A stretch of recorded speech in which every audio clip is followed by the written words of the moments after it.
예수 그리스도의 나심은 이러하니라. 그의 어머니 마리아가 요셉과 약혼하고 동거하기 전에 성령으로 잉태된 것이 나타났더니 그의 남편 요셉은 의로운 사람이라 그를 드러내지 아니하고 가만히 끊고자 하여 이 일을 생각할 때에 주의 사자가 현모하여 이르되 다윗의 자손 요셉아 내 아내 마리아 데려오기를 무서워하지 말라.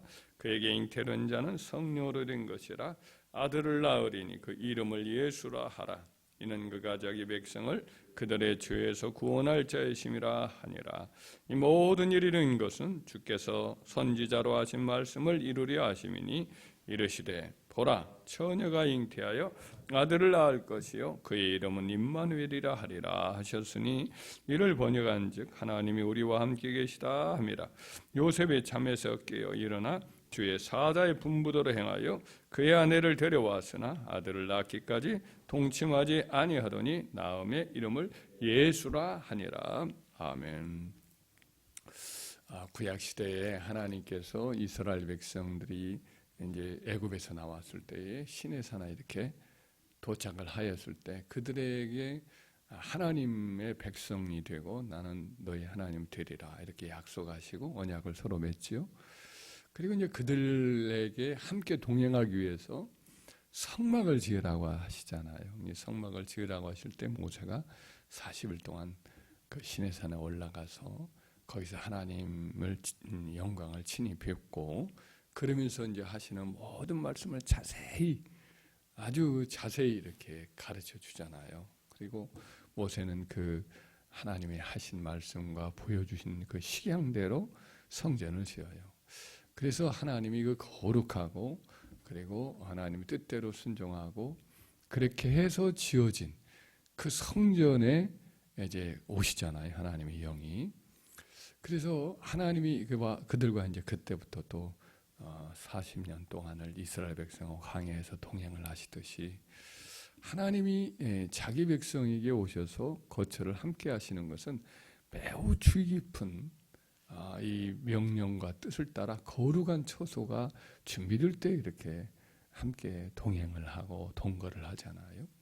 이처럼 이제 하나님이신 우리 예수님께서 세상에 오셔서 하나님의 백성들을 이제 부르시고 그 가운데 함께 거하기 위해서 세상에 오실 때에도 그분이 자기 몸을 두실 곳을 거룩하게 하시면 당연한 일이 아니겠어요? 그래서 마리아, 요셉 이 두 사람이 아기 예수님을 이제 모시는 그 영광을 얻었는데 그들이 그와 같이 하나님의 육신의 보호자 모친이 되고 또 그의 보호자가 되는 것 역시 하나님이 친히 그 두 사람을 매우 구별해서 거룩하게 하고 또 준비된 그릇이 되어서 그곳에 우리 아기 예수님을 보내신 줄 믿습니다. 그래서 아기 예수님의 육신의 보호자인 마리아와 요셉이 두 사람이 어떤 면에서는 미리 하나님이 택정하신 가운데에서 준비되는 그릇이 되어서 그래서 보내셨기 때문에 지난번에 마리아의 인품, 그분의 신앙 이것에 대해서 우리가 살펴본 것 같이 오늘은 이제 요셉에 대해서 잠깐 살펴봄으로써 그리스도 예수의 그분의 영을 모시고 사는 우리들 역시 어떤 자세로 성령과 동행하며 살아야 할 것인가 이와 같은 면을 다시 한번 은혜를 받는 귀한 시간이 되길 바랍니다. 요셉은 몇 가지 면에서 참 귀한 신앙의 모습을 갖고 있습니다. 첫째로 의로운 사람이었다라고 오늘 본문 말씀이 증거를 합니다. 19절 말씀에 보면 그의 남편 요셉은 의로운 사람이라 이렇게 말씀을 합니다. 그를 드러내지 아니하고 가만히 끊고자 하여 이렇게 표현되어 있어요. 그래서 의로운 사람이라고 하는 표현은 뭐냐면 그가 정의롭고 진실하고 하나님을 경외하고 그 율법을 늘 잘 지키려고 애를 쓴 사람임을 알 수가 있습니다. 그 당시 요셉은 이제 마리아의 정혼한 사이였는데 여기서 약혼이라고 그냥 번역을 쉽게 해놨어요. 우리나라의 결혼 풍습을 약혼 결혼 이렇게 되니까 그 당시에 정혼한 사이라고 이해하면 됩니다. 이스라엘 백성은 세 단계로 결혼하는데 처음엔 약혼을 해요. 부모가 아이를 어렸을 때에 이 두 아이를 짝을 지어 줍시다 하고는 아이들 의견 없이 두 부모가 이렇게 약속을 합니다. 그러다가 이제 결혼할 연령이 차면 정혼을 해요.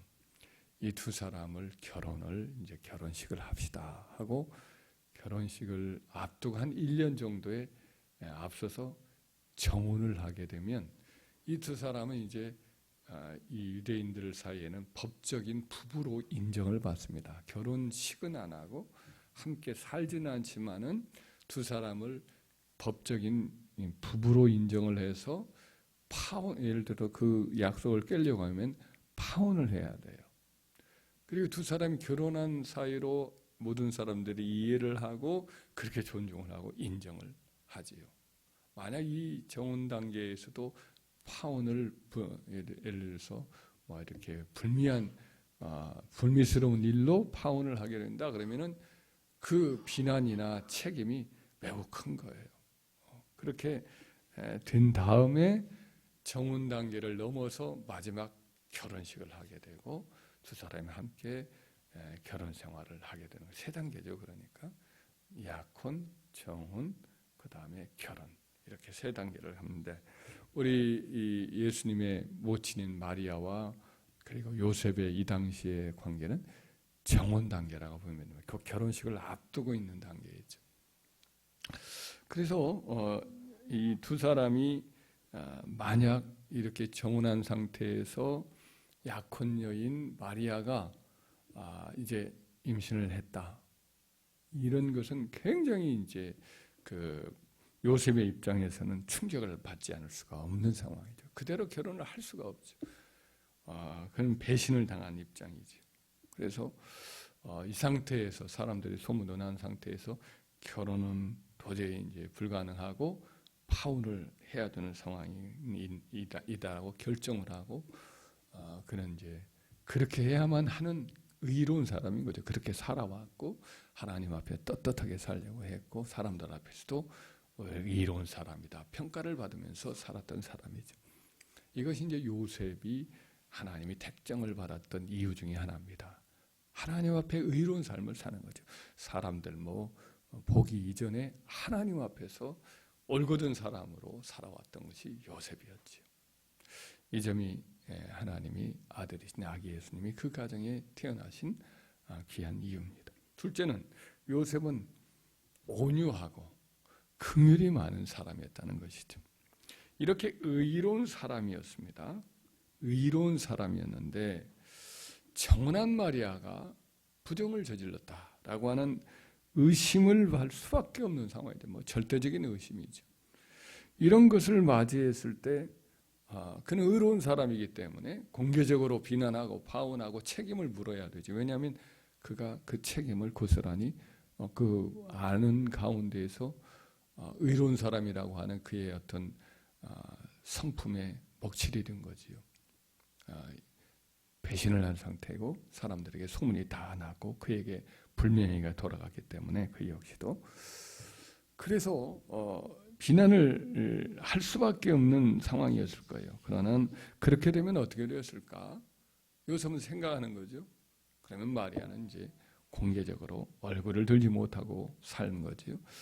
심하면 이제 그 당시에는 구약의 율법대로 하면 돌을 던져 이제 쳐서 죽이는 일도 할 수 있는 일이지요. 그런데 요셉은 자기가 마리아의 잘못을 공개적으로 비난을 하게 되면 마리아가 겪을 일을 생각해 보니까 차마 못할 일이에요.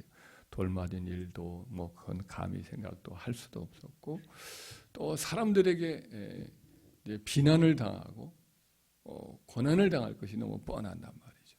따돌림을 당하고 이 작은 동네 나사렛에서 함께 살 수 있는 산다는 것 자체가 불가능한 상황이 될 것이 뻔하거든요. 마리아가. 근데 마리아를 사랑하는 마음을 가지고 그동안 살았던 이 요셉의 입장에서는 그러기는 너무나 이제 마음이 아픈 거죠. 자기를 배신한 그런 입장에서 실망도 크고 또 거룩한 분노감도 있지만은 그 모든 걸 내려놓고 이타적인 마음을 갖는 거죠. 마리아가 얼마나 힘들까. 어떤 상황인지는 모르지만 이 일을 겪게 될 때에는 앞으로 당할 일이 너무 가슴이 아픈 일이죠. 그래서 조용히 의로운 사람이었지만 우리 본문에는 정확히 나와 있지 않지만 그러나 이 마리아를 드러내지 않고 조용히 끊고자 했다. 이렇게 해석함이 옳은 것 같아요. 의인이기 때문에 이렇게 용서해 주는 게 아니라 감싸는 게 아니라 의인이었지만 그러나 드러내지 아니하고 조용히 끊으려고 이렇게 했다는 거죠. 마리아를 배려하고 온유하고 긍휼한 마음으로 마리아의 당할 일을 가슴 아파하면서 용서하고 자기를 희생하려고 했기 때문에 그래서 요셉이 이와 같은 결정을 했던 것인데 요셉이 그런 마음이 있었기 때문에 하나님께서 아기 예수를 그에게 주신 줄 믿습니다. 온유하고 긍휼이 많고 이타적인 마음을 갖는 것, 이게 하나님이 요셉을 늘 이렇게 사랑하고 그의 가정에 맡기신 이유죠. 우리도 그래야 할 줄 믿습니다. 셋째로는 요셉이 순종과 믿음과 순종의 사람이었습니다. 마리아도 그랬잖아요. 마리아도 천사 가브리엘이 왔을 때에 이제 그에게 모든 말씀을 했을 때 주의 계집종 이오니 말씀대로 내게 이루어지이다 이런 고백을 했는데 이제 참 믿음의 사람 또 순종의 여인이었습니다. 20절 21절에 보면 그렇게 생각을 했어야 이제 마리아하고 파혼을 조용히 끝내야겠구나 그렇게 했는데 그 일을 생각할 때 갑자기 그 일을 생각하면 뭐 전전반측 잠을 못 이루고 괴로워하면서 그러다가 이제 잠을 잤겠죠. 설핏 잠을 들었는데 원문에 보면 보라 주의 사자가 그에게 나타났다. 이제 희도 뭐 이렇게 갑자기 장면이 나타난 거예요. 자다가 갑작스럽게 주의 사자가 나타나는 거예요. 그래가지고 꿈속에서 말을 하기를 다윗의 자손 요셉아 네 아내 마리아 데려오기를 무서워하지 말라. 그에게 잉태한 자는 성령으로 된 것이라 아들을 낳으려니 이름을 예수라 하라. 이는 그가 자기 백성을 그들의 죄에서 구원할 자이심이라. 이렇게 말씀을 하는 겁니다. 그러니까 이 마리아의 잉태가 사람으로 된 것이 아니라 하나님의 성령으로 하나님의 권능으로 된 것이다. 이런 이야기를 하는 거죠. 자, 이것을 요셉이 그대로 믿었다는 점이 참 특이한 일이죠. 그죠? 이걸 누가 믿을 수 있겠어요? 믿기가 어렵죠. 어떻게 성령으로 되느냐고요. 뭐 사람으로 되는 일이지 이게 성령으로 되겠느냐. 근데 그걸 그대로 믿은 줄 믿습니다. 믿고 받아들이고 그리고 나서는 그대로 바로 데리고 와요. 즉시 데려오고 이름도 예수라 태어나니까 붙이고 이런 모습을 보게 됩니다. 요셉은 기적을 행하시는 능력이 하나님께 있다. 처녀라도 얼마든지 하나님은 하실 수 있지라고 하는 큰 믿음을 가진 거죠. 의심이 생겨날 수도 얼마든지 있겠지만 하나님이 말씀하신 것이니까 분명히 그렇게 가능하다 믿은 거죠. 그리고 요셉이 정혼한 마리아를 즉시 데려왔고 그래서 순종할 수 있는 순종의 믿음인데 참 이 요셉은 동네 사람들 친구들로부터 수모를 당할 것이 뻔한 자기도 그런 일을 당할 거라. 마리아를 데려오면 똑같이 그 일을 당할 거라. 저 참 모조리다. 저 친구 참 저런 부끄러운 일을 하다니 하면서 친구들부터 왕따를 당하고 손가락질을 당하고 조롱을 당할 것이 뻔했을 것입니다. 동네 사람들이 다들 저를 눈초리를 안 좋게 보고 비난을 했을 것이 분명한데 그럼에도 불구하고 하나님 말씀에 순종하는 것을 택한 거예요. 불명예를 다 알면서 묵묵히 다른 사람이 어떤 말을 하더라도 묵묵히 그 일을 받아들이고 내가 마리아를 보호해 주겠다. 마리아도 얼마나 이 일을 겪었을 때 고생을 했을까, 얼마나 마음고생을 했을까. 내가 그 방패막이가 되어줘야지 하고는 그가 마리아를 데려오는 그와 같은 일에 그대로 순종을 한 거죠. 참 요셉 역시 마리아처럼 믿음의 사람이기도 하고 순종의 사람이기도 하고 좀 자기를 희생하는 사람이 분명한 줄 믿습니다. 마리아, 마르다, 마리아하고 요셉 이 두 사람이 이 축복을 받은 거, 여인 중에 참 복 있는 자라는 축복을 받고 요셉이 남자 중에 또 복 있는 사람 아니겠어요? 그죠? 이와 같은 축복을 받은 것은 이러한 고운 성품이 있었기 때문인 줄 믿습니다. 우리도 그와 같은 믿음과 순종의 사람, 또 이타적이고 또 배려하는 사람, 또 겸손하고 진실하고 또 신앙적 깊은 하나님의 사람이 되어서 아기 예수님 곧 주님이 우리에게 보내신 성령이 우리와 늘 동행하고 우리를 통해서 일하실 수 있는 귀한 사람 또 귀한 가정이 되기를 주의 이름으로 축원합니다.